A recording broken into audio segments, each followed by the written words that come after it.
Thank you, John Mark. Lalong pumapogi habang gumaganda lalaki. Okay. We praise the Lord that we have important people with us today. Lahat naman tayo importante. But let me again mention the name of Daniel, of Venice, and Kisha. All classmates of Randolph. Palakpan natin ang Panginoon for Randolph's energy to invite his classmates. Also, kasama natin yung aming tatlong apo. No? Sa tuhod. Sa tuhod ba? Whatever. Si Kaylee, please stand. Siya po ang anak ni Ayan at ni C12. C10 pala, C10. Of course, andyan din si James. James, please stand. And Nathan. Ayan, no? Tayo, Nathan. Andyan din sa tabi nila si Ate Hira. Hira. Okay. Medyo may drizzle, di ba? Yan ang ganda sa gadi, pero wala na. We always claim that on Sundays, our weather is fine. Tomorrow, ang bagyo. Sabi ko kanina sa ating Sunday school, prayer meeting, bukas ang bagyo. Kasi tinatamad ako magturo eh. We don't know. But whatever it is, we always rely on God's protection and blessings. Amen? Yung pong ating theme for the month of September, I extended it to October kasi kung dalawang virtues every Sunday, masyadong mahaba at baka hindi ma-take up maigi. Kaya ginawa natin, starting today until October, one virtue, one fruit every Sunday. And today, what we are going to discuss is about the third fruit of the Spirit, which is peace. Okay? Which is peace. But before I continue, please join me in a word of prayer. Father in heaven, we thank you because we are going to study your words. We are going, Lord, to accept your message to all of us. And I pray that may your words have the power not only to let us understand, but to convict us, Lord, of the importance of obeying and putting into action in our life your message today, so that, Lord, we can continue to live a life of Christian maturity and be able, Lord, to transform our lives according to what you designed for us as your children. This is my prayer. In Jesus' name, Amen. Ang ating main verse ay nasa Galatians 5:22-23. Basahin po natin lahat. Ready? Start.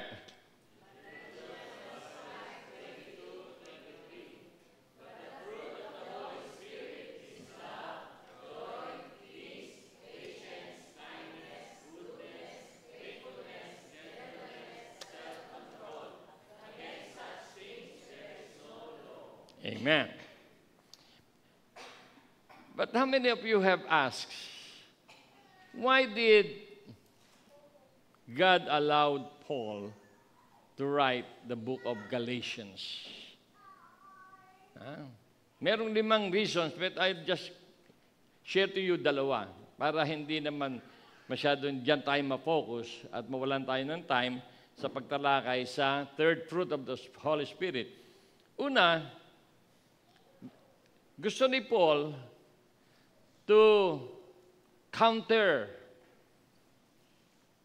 yung false teachings ng mga he considered as false prophets. Kasi nung panahon niya, sa Church sa Galatia, may mga nagtuturo ng ibang paraan kung paano ka magiging mananampalataya o Kristiyano.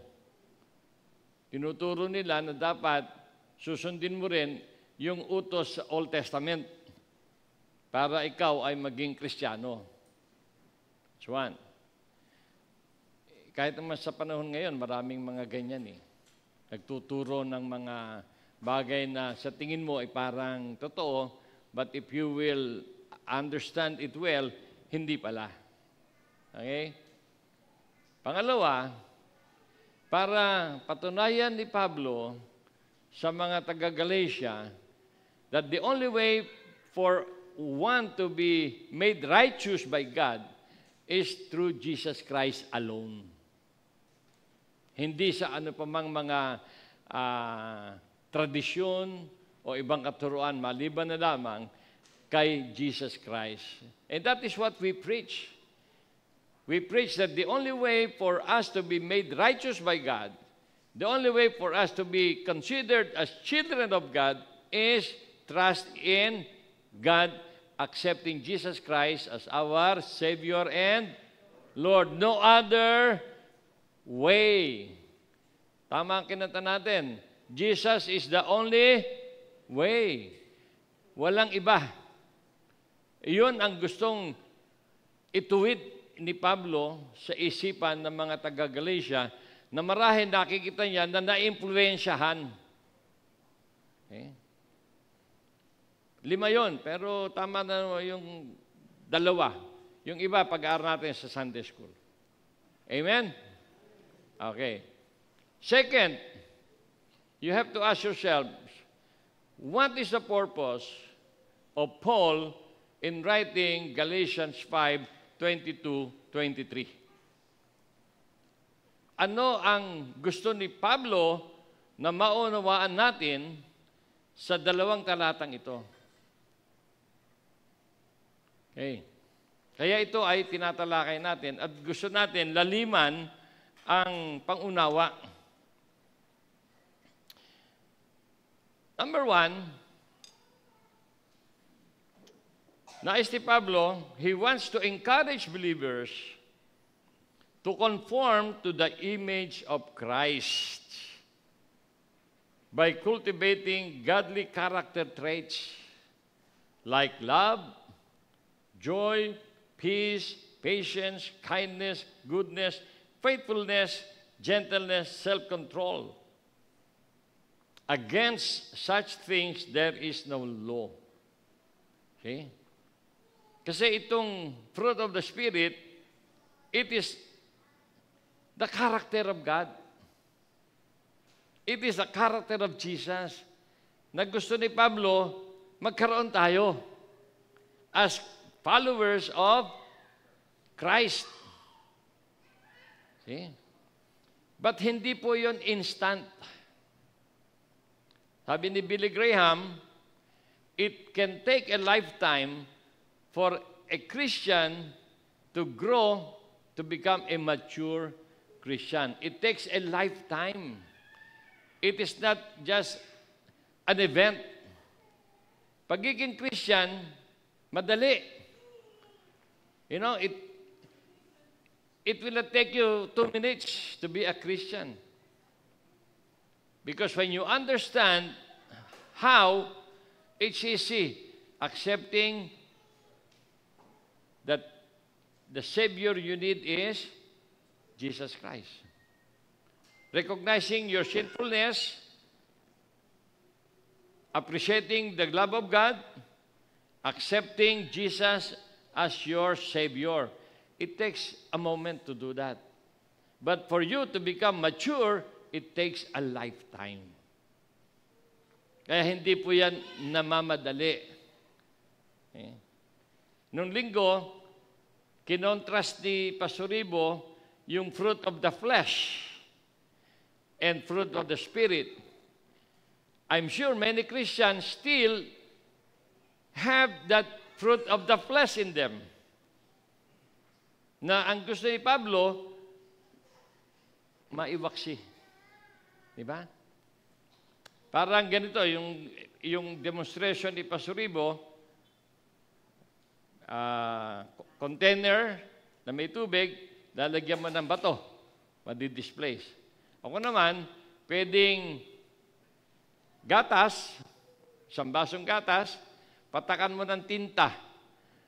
What will happen to the milk? Pag pinatakan mo ng tinta,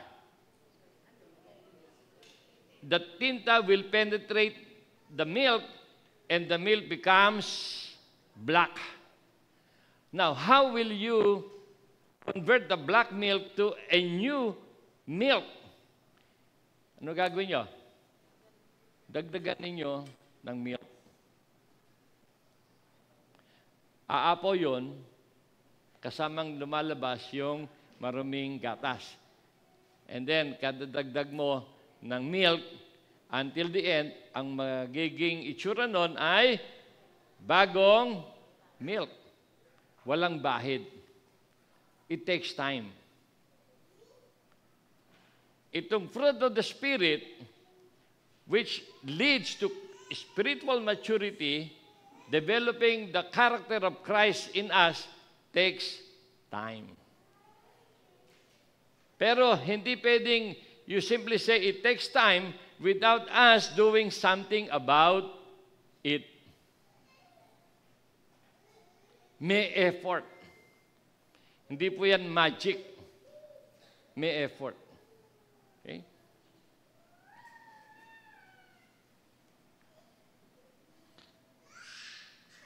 Number 2, reason of Paul for us to replace sinful activities and bring glory to God. Yun yung sinasabi ko. Dinadagdagan mo ng gatas na malinis, umaapo yung gatas na marumi, hanggang sa ang manatili ay gatas na malinis. I-replace natin, papalitan natin yung sinful activities. Alam naman natin kung ano yung sinful activities. Nasa Galatians din yun. Nakikita ni Pablo yun sa mga mananampalataya. Napapansin ni Pablo yun sa mga mananampalataya na marami mga mananampalataya nabubuhay pa sa kasalanan. Kaya ang sabi niya, hindi iyan ang dapat mangyari. Dapat maranasin ninyo ang bunga ng Espiritu.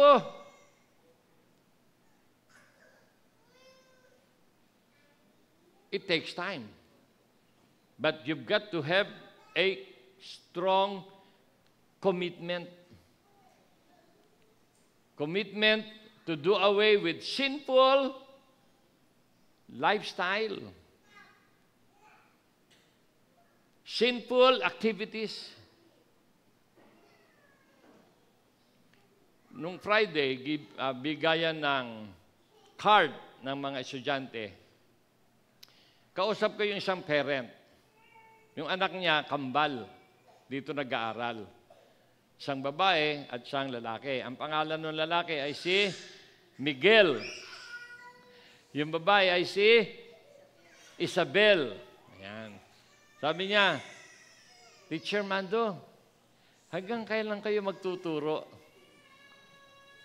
Ha? Sabi ko, hanggat malakas ako. Bakit? Kasi gusto ko, yung mga anak ko, ang magturo pa rin sa kanila, kayo at saka si Teacher Puring. Yan, no? Kaya kailangan mabuhay pa tayo hanggang 90. Kasi ano lang yan eh. Grade 5 years old lang yan eh. Ngayon, sabi niya, alam niyo, teacher, nung nagsasalita kayo, nung linggo ng wika, I was in tears. Sabi niya, habang nagsasalita kayo, kasi masyado kong naramdaman yung mensahe ninyo para sa akin. Kasi ang mensahe ko, it has something to do with how you use words. Paano natin ginagamit ang ating mga bibig sa pagsasalita. Sabi niya, kasi po ako talagang nakakapagsalita ako ng masakit sa mga anak ko. Mga anak niya, maliliit pa. Pero for all she knows, na-invive ng mga anak yun. So, lalaki yung mga anak niya na ganun. Okay? Kaya, sabi ko sa kanya, one of these days, you come to church. and you can listen more. Kaya nga ako, side comment. Kaya nga ako, gusto ko yung visitors, greeters, or guest greeters group. Kasi importante na meron tayo nun para yung mga bisita aalis nang hindi nakarinig ng gospel. Okay? Kaya I'm waiting for volunteers para doon sa ating guest greeters group. Okay? Kasi naramdaman ko na nais niya makawala doon sa paggamit niya ng bibig niya na nakakasugat ng damdamin ng kanyang mga anak. Kaya tayo, ang hamon sa atin, as we will listen to these messages, willingness to do away with the fruits of the flesh and imbibe the fruit of the Spirit. Number 3, to provide tangible, ibig sabihin ng tangible, yung nakikita, expression of God's goodness to others and fostering unity and peace within the community. When I say community, within the family. See? Yung kita sa atin, yung nararamdaman sa atin, yung larawan ng image ng God sa atin. Na we are not repellent to people around us. You know what is repellent? Di ba? Yung rat repellent, yung ang mga daga ay lalayo sa iyo. Dapat tayo ay parang candy na nilalapitan ng langgam. People should gravitate in us or around us because of the godly character that we demonstrate. People are encouraged. People are not happy when you are not in a group. See? Yung they will feel your absence pag wala ka. Naku, hindi yung masaya sila pag wala ka. Ay, mabuti na lang wala si Susan. Ay, malungkot tayo, wala si Susan. See? That's what Paul wants us to cultivate in our life. But you have to make a commitment. Okay?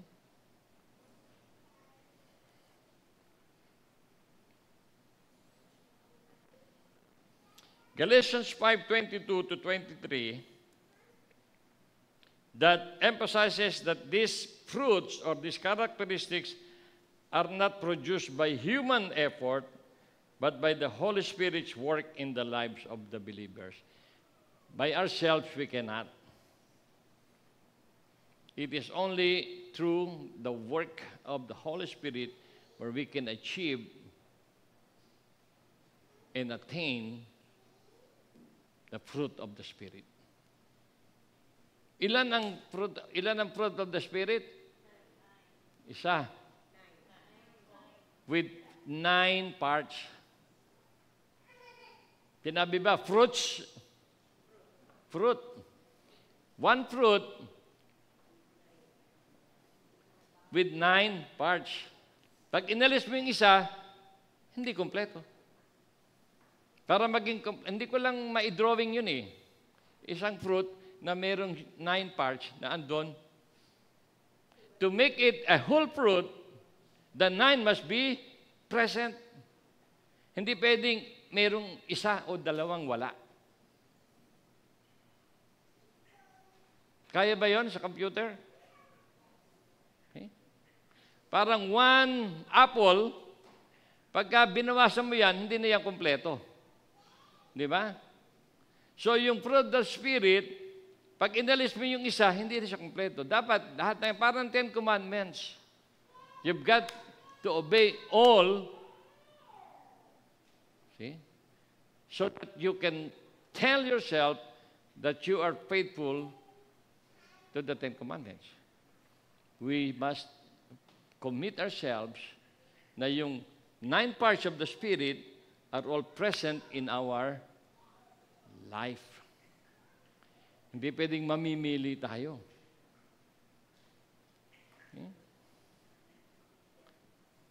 Ayan. Okay. Ang ganda. See? Pag binigyan ako ni Jerome ng pointer, hindi pa pwede. Hindi pa. Hindi pa, sabi ko nung isang message ko, maganda merong pointer. Last Sunday, nalapitan ako ni Jerome. Binigyan niya ako sa ni Hannah. Binigyan niya ako ng pointer. Pero, ayos pa ni siguro after 1 year, maayos niya yun Para ipo-point ko na lang Tanggalin niyo isa. Will it be complete? No. Tanggalin mo yung dalawa. Will it be complete fruit? To make it complete, the 9 parts must be intact, present. Kaya nga last Sunday, sinimulan ni Pastor yung love and joy.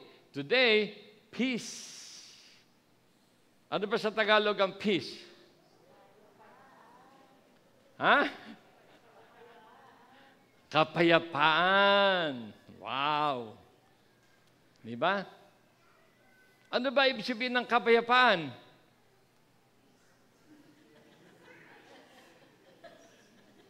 Kaya natin ito tinitingnan sa isang paraan na lalaliman natin.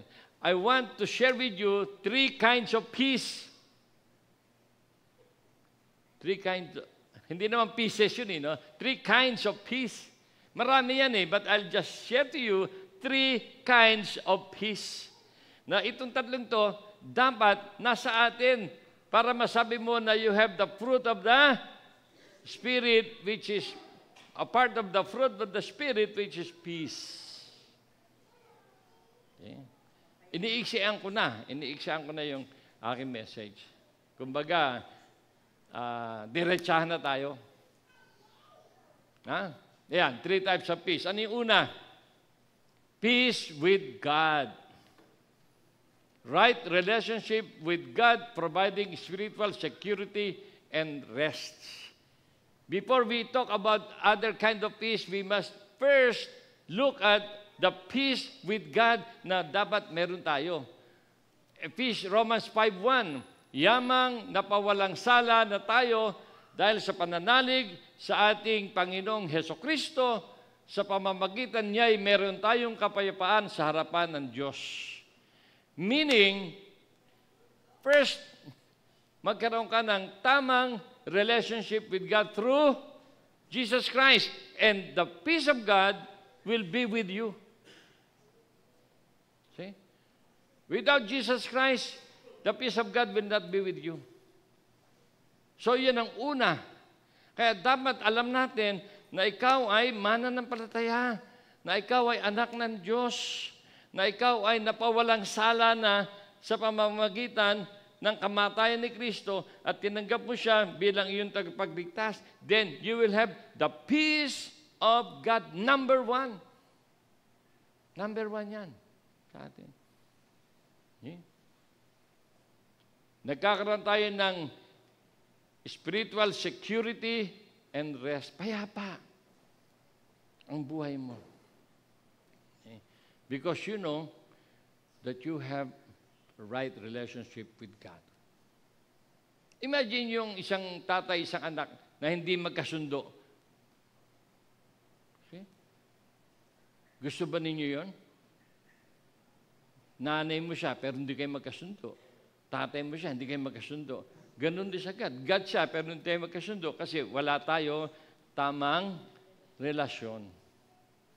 So, before we even talk about peace, we must first settle in our life, in our hearts, that we have peace of God, peace with God through Jesus Christ. And this is the challenge. Those of us who wants to experience peace with God, ask yourselves, have I accepted His Son into my life as my Savior so that I can have the peace that God promises to anyone who will have a right relationship. Romans 5:1. Yamang napawalang sala na tayo dahil sa pananalig sa ating Panginoong Hesukristo. Because of our trust in Jesus Christ, and because of that, because of Him, we will have peace in the presence of God. Second type of peace. Peace with oneself. Ayan. Peace with oneself. Inner or psychological peace, a calm assurance found in God's amidst life challenges. Yan. Huh? When you have peace with God, peace of God, you can have peace in yourself. Philippians 4:6 and 7. Yan, alam natin yan eh. Di ba? Do not be, pakibasa lahat. Ready? Read.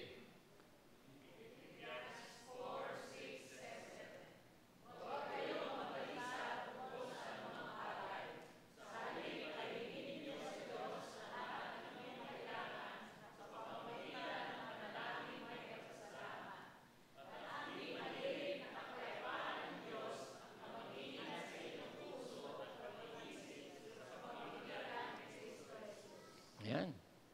One time, several days ago, nag-uusap kami ni Ate Puring. Nandito yung mga life experiences. Nag-uusap kami, sabi niya, alam mo, Daddy, sa aming magkakapatid, 4 sila eh.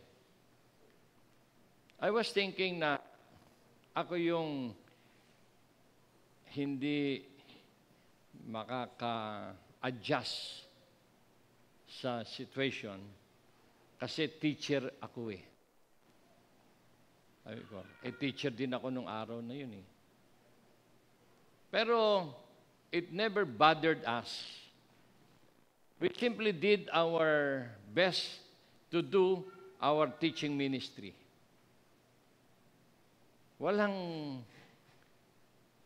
pagkabalisa. Ha? Paano natin pag-aaralin ang ating mga anak? Paano ka magpapastor? Wala kang ang bahay. Pagpagawa mo lang ako ng 4 na corner, pwede ka na magpastor. Okay. And through the years, for 20 years, we did not have our own house. Wala kaming bahay. Pero it did not bother us. Hindi yung inuubos namin ng gabi na sasabihin ni Ate Puring, ano, kailan tayo magkakabahay? Bakit ba wala tayong bahay? Bakit sila meron na? No, nothing at all. Why? Because we have peace of God and we have peace in ourselves. See? Yung anumang kabalisahan, kagaya kahapon, anong sa araw, kagabi ba yun? Ma, kako, nakakapanik na ako ng sunod-sunod. Kasi for several days, hindi ako makapanik ng sunod-sunod ng hakbang dahil masakit. Pero hindi ako nabalisa. Hindi ako nagwo-worry. Hindi ko nga sinabing, tawagan mo si Tukura, ubungin para alamin natin ano ba yung dapat kong inumin. Di ba?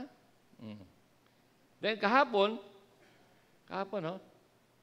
Ako, Ma, nakakakit na ako. See? The Lord gives us peace to free us from any worry. See? Tapos, natutulog na ako na hindi na ako yung hinahanap ko yung pwesto ng paa.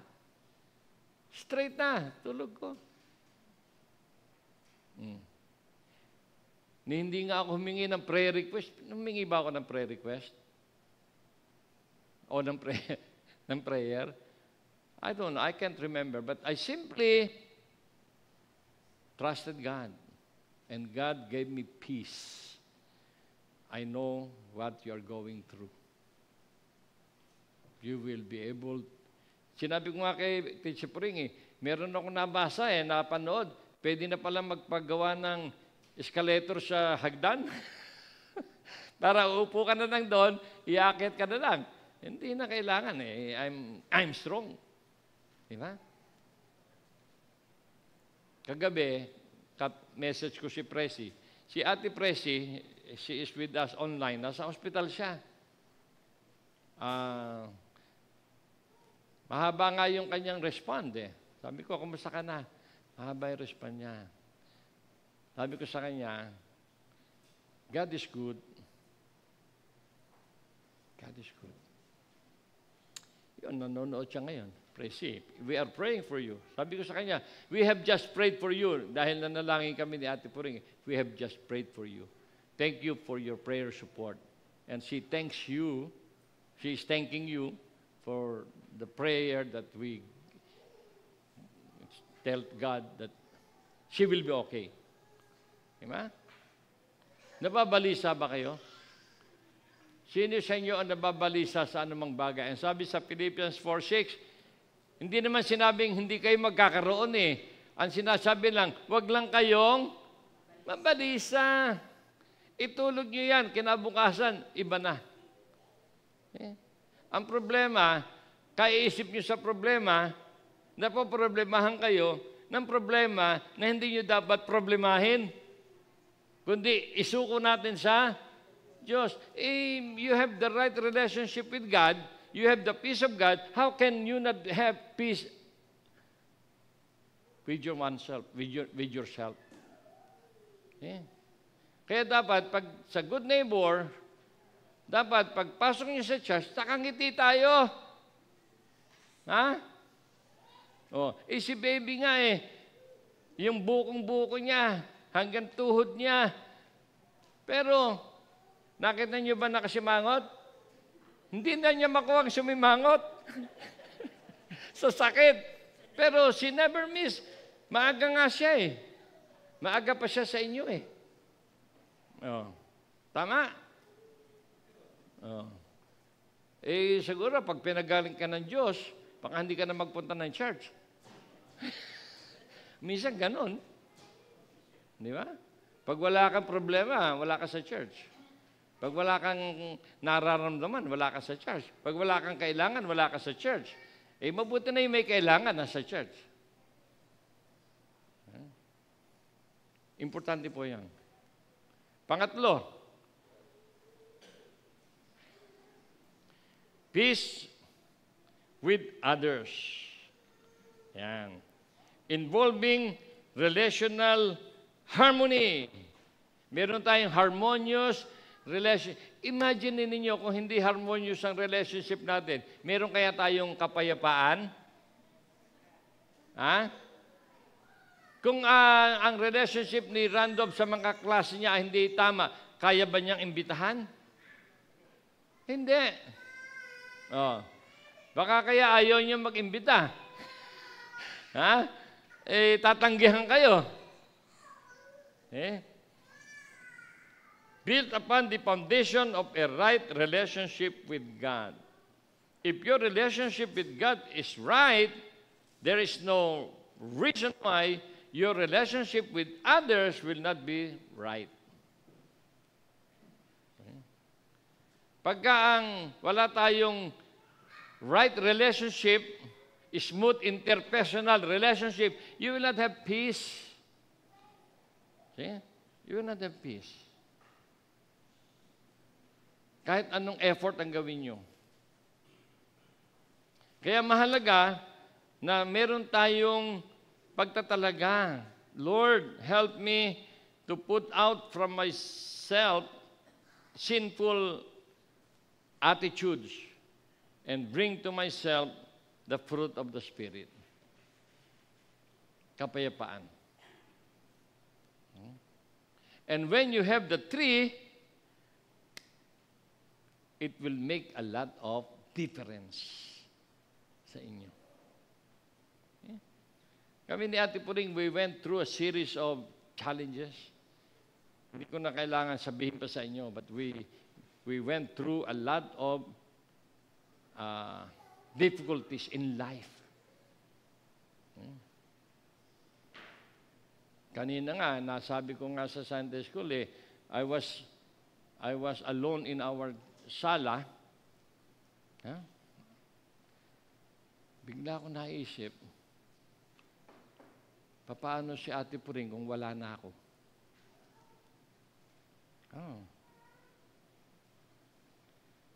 How will she able to live without me? Kasi sabi sa God, God, extend my life. So that I cannot have this problem. Sabi ni Perry, ang isang pwedeng magawa mo para hindi ka magkaroon ng problema, yung kayamanan mo, ipamigay mo na. Sabi ko kay Perry, ibibigay ko na kaya sa iyo aking ano tawag doon? ATM. Hindi, yung debit card. Diba? You know, I think about that. Do you think about that? See? Kaya nakakasiguro siya, Ate Puring, we will live long. Because God will not allow her to be alone. Pero I don't worry about that. I just was thinking about that. And I said, God, prolong my life. And as you prolong my life, I will continue serving you. I will continue serving my family. I will continue serving the church. And that's the incentive I always tell you. Whatever your physical situation is, don't limit the time, your effort in serving the Lord. Sabi ni Paul, the fruit of the Spirit is love, joy, and peace. Peace with God, peace with yourself, peace with others. Napakaganda. No? Napakagandang pagbulay-bulayan yan. If you live in a compound, tapos walang peace, takpo, hirap. Di ba? Makakita mo lang, anino nung kapitbahay mo, balisa ka na. See? We can only achieve that pagkaroon tayo ng commitment. Henceforth, starting today and the Sundays succeeding, we are committed not just to listen, but to imbibe the message of God to all of us. Amen? Amen. Manalangin po tayo. Panginoon, salamat po sa iyo sa time na binigay mo sa amin upang makinig sa iyo. Upang maunawaan namin, Panginoon, ang kapayapaan, nagsisimula kung kami ay may tamang relasyon sa iyo, at ito ay sa pamamagitan ng aming Panginoon at tagapagligtas na si Jesus. Magkakaroon kami ng kapayapaan sa aming sarili kung ipagtitiwala namin sa iyo, anumang kabalisahan, mayroon kami. Magkakaroon kami ng kapayapaan sa aming kapwa kung magkakaroon kami ng tamang relasyon sa kanila. So that, Lord, kami ng mga mananampalataya, we do not say it, but we demonstrate the character of Christ in our lives. Help us, Lord, to be like that. In Jesus' name, amen.